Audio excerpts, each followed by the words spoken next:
사람은 누구나 짜증이나 화를 내기 마련입니다.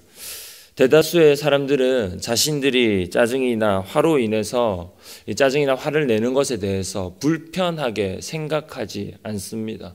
오히려 자신이 화를 내거나 분노하는 것에 대해서 자신만의 정당한 어떤 특별한 이유가 있기 때문이라 생각하는 경우가 많이 있습니다. 그리고 또 어느 누가 보더라도 당연히 화를 낼 수밖에 없는 상황이라고 자신 스스로를 합리화시키는 경우가 사실 더욱더 많다는 것을 저와 여러분들은 아마 인정하실 수밖에 없을 것입니다. 저는 초등학생을 상당히 어려워하는 편입니다. 왜냐하면 그들과 의사소통하는 것이 참 상당히 어렵기 때문이지요. 그래서 일전에 초등부 전도사를 할 때도 사실 아이들과 어울리는 것이 그렇게 힘든 것은 아니었지만 이 길을 가는 것이 저에게 맞는가라는 좀 심각한 고민을 해본 적도 있습니다. 그런데 이런 초등학생들이 말을 듣지 않아서 저희의 말을 듣지 않아서 이 짜증이 나는 경우가 발생한다고 한번 여러분 생각해 보십시오. 우리의 가장 첫 번째 반응은 사실 이 아이들을 좋은 말로 타이르고 또 인도하는 것보다는 가장 먼저 우리는 자연스럽게 소리를 지르거나 화를 내는 반응들이 우리 속에서 먼저 일어나게 될 것입니다. 그러나 이런 사고방식은 분명 하나님의 기준을 따르는 것이 아니라는 것을 우리는 알고 있습니다. 하나님의 기준은 분명히 우리가 세워놓은 이 기준과는 다르며 하나님의 이 기준만이 정확하고 분명하다는 것을 우리는 분명히 기억하셔야 합니다. 이 분노에 대한 하나님의 기준, 그리고 이 분노에 대한 예수님의 기준, 그렇다면 그 분노에 대한 하나님과 예수님의 기준이 무엇이겠습니까?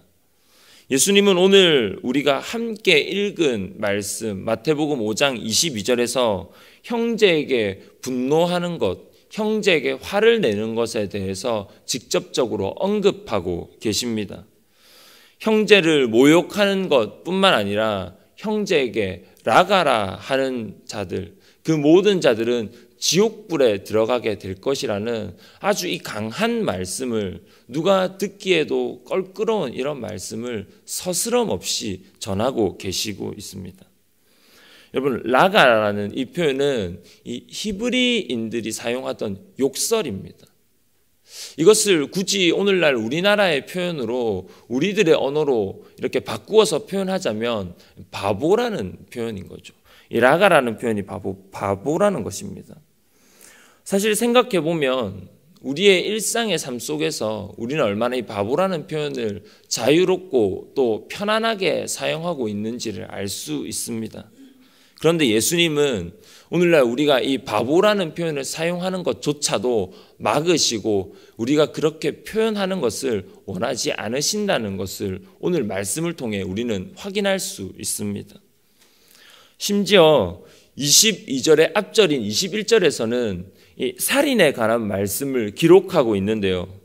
이것은 형제를 모욕하고 형제에게 분을 내는 자, 형제에게 라가라고 말하는 바보라고 말하는 자를 이 살인자와 동일하게 여기신다는 것입니다. 이처럼 분노는 굉장히 무서운 것입니다. 그리고 사실 이 분노가 사람을 죽일 수 있다는 것은 우리 모두가 잘 알고 있는 사실이지요. 예를 들어 화를 잘 내는 사람 아래에서 오랜 세월 동안 지내왔던 한 아이가 있다고 생각해 보십시오. 이 아이의 마음속에는 사실 화를 잘 내는 그 사람으로 인하여서 깊은 상처가 생기게 되었을 것이고 또 그 아이의 내면은 죽임당한 것과 같은 황폐함을 경험하게 될 것이고 아주 뼈아픈 고통을 경험하게 될 것입니다. 오랜 세월 동안 그 아이가 겪은 이 분노의 고통은 그 아이를 결국 영적으로나 또 육체적으로 그 아이의 모든 것을 죽이게 되는 이 살인 행위라는 것이지요. 이처럼 누군가를 향한 이 분노는 분명히 살인 행위라는 것을 반드시 기억하시기를 바랍니다. 여러분, 그런데 재미있는 것은, 놀라운 것은 하나님도 그리고 예수님도 분명히 분을 내셨던 적이 있으셨습니다. 화를 낸 적이 있으셨다는 겁니다. 구약 성경에서 이스라엘이 계속해서 범죄하고 하나님의 율법을 지키지 않고 하나님의 율법을 따르지 않을 때 하나님은 그 이스라엘 백성들을 향해서 분노하셨습니다. 하나님은 진노하셨죠. 또 신약 성경에서도 마찬가지입니다. 신약 성경에서 예수님은 성전에서 돈을 바꾸던 자들을 향해서 소리치셨다고 성경은 분명하게 기록하고 있습니다. 그렇다면 하나님의 분노와 예수님의 분노는 우리가 어떻게 이해해야 할까요? 여러분, 우리는 우리가 내는 분노와 우리가 정당하다고 합리화시키는 우리가 내는 이 분노를 하나님의 분노와 예수님의 분노와 같다고 합리화시키거나 그것으로 오해하셔서 이해하시면 안 됩니다. 하나님은 이스라엘을 구원하시기 위해서 그들이 다른 죄의 길로 또 멸망의 길로 가는 것을 분명하게 단절시키고 막기 위해서 하나님은 거룩한 진노를 바라셨습니다. 또한 예수님은 이 성전이 돈을 바꾸는 자들로 인하여서 성전이 모독당하는 것을 원하지 않으셨기 때문에, 그것을 분개하셨기 때문에 예수님은 진노하셨던 것이지요. 이처럼 하나님과 예수님의 분노와 진노는 분명히 그 저변에 사랑이 깔려 있었습니다. 이스라엘 백성들을 다시 하나님 품으로 돌아오게끔 하는, 그리고 하나님의 성전, 이 거룩한 하나님의 성전이 모독받지 않게 하기 위한, 이스라엘 백성들을 사랑하고 하나님의 성전을 사랑하는 이 사랑이 그 안에 깔려 있었다는 겁니다. 그와 반대로 여러분, 우리의 마음은 이 강도의 소굴과도 같습니다. 우리는 하나님과 예수님처럼 다른 사람을 올바른 길로 인도하기 위해서, 또 다른 사람들을 바로잡기 위해서 분을 내는 것이 아니라, 사실 그 속내를 들여다보면 대개 우리는 화풀이를 하기 위해서 화를 내는 경우가 더 많이 있음을 인정할 수밖에 없습니다. 그리고 설사 우리 안에 선한 의도가 있다고 하더라도 사실 그 속에는 이 화라는 감정과 이 분노가 함께 섞여 있을 수밖에 없는 것이죠.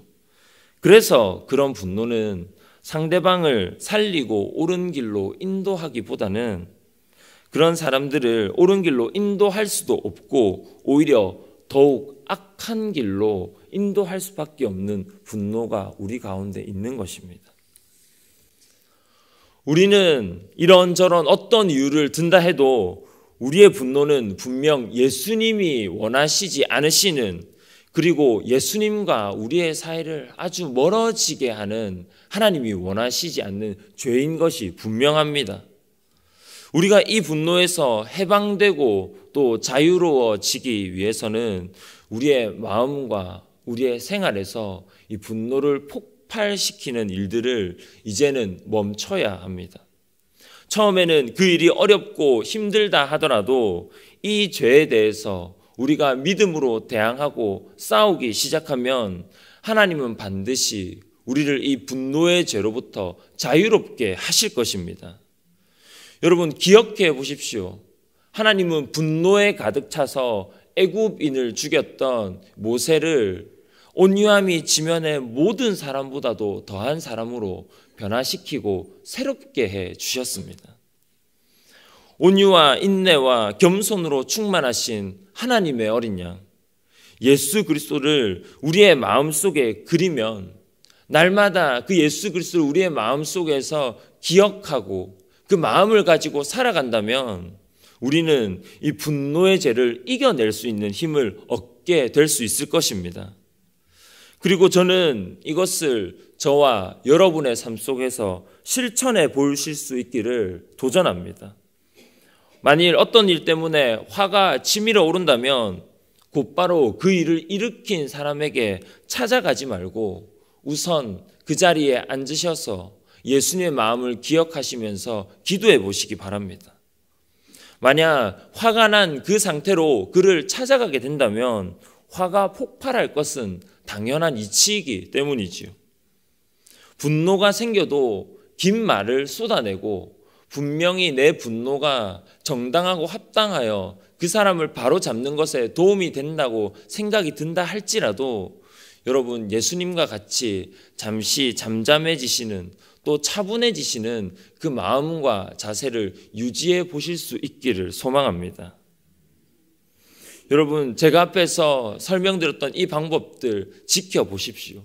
그러나 여러분, 이 모든 방법론보다 더욱 중요한 것이 있으니 그것은 화가 날 때, 그리고 우리 속에 분노가 치밀어 오를 때에 하나님 앞에서 우리는 반드시 겸손하게 엎드려지는 자세를 취해야 한다는 것입니다.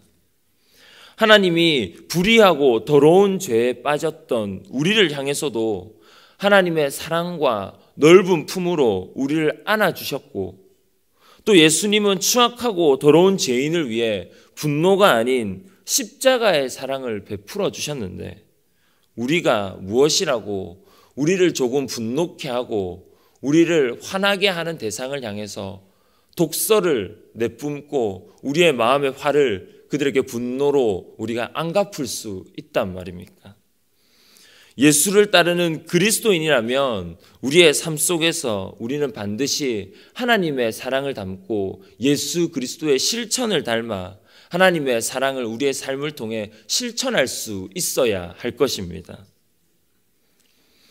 여러분, 오늘도 새벽 기도를 마치고 나가는 순간부터 우리를 분노케 하는 일들, 수많은 일들이 생길지도 모릅니다.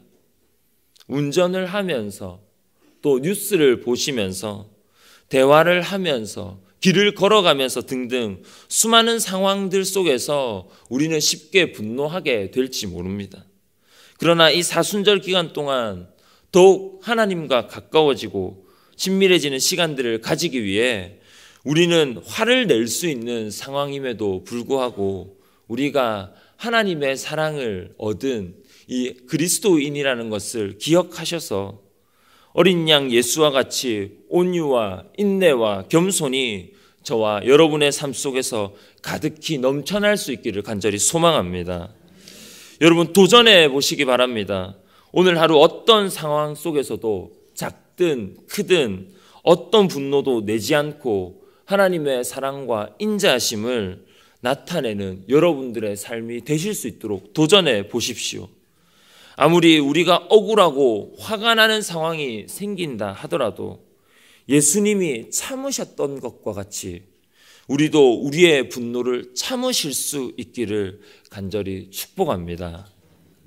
기도하겠습니다. 겸손한 모습으로 이 땅에 오신 주님, 친히 어린 양이 되셔서 우리를 찾아오시고 우리의 죗값을 물으시고 분을 내시기보다는 오히려 우리를 안으시고 우리를 품으셨던 하나님의 사랑을 이 시간 기억합니다. 사순절을 맞이한 오늘 우리의 삶 속에서 다른 사람을 향해 분을 내기보단 사랑하고 그 사람들을 품을 수 있는 넓은 사랑의 마음을 가진 주의 백성들이 될 수 있도록 주님 오늘도 우리를 인도하여 주시옵소서. 감사드리며 이 모든 말씀 예수님의 이름으로 기도합니다. 아멘.